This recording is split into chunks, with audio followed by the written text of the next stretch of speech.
Tinihak ng DFA ang patuloy na repatriation ng mga Pilipino mula sa bansang Libya. Ito'y sa kabila ng pagkakaroon ng aberya sa kinuntratang barko ng Pilipinas na mag-uuwi sana sa mga Pilipino sa bansa. Narito ang ulat ni Sam Ramirez.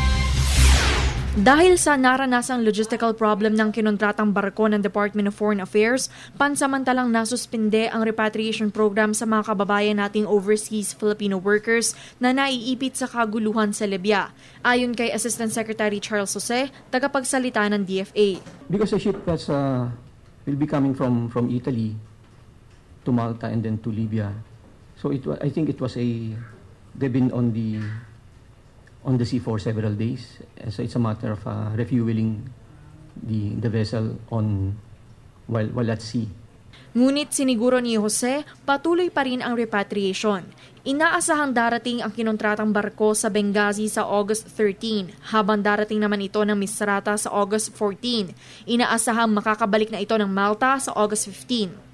Dagdag ni Jose, humingi na rin ng tulong ang Embahada ng Pilipinas sa Tripoli sa Red Crescent para sa ligtas na pagbiyahe ng mga OFWs sa Benghazi port.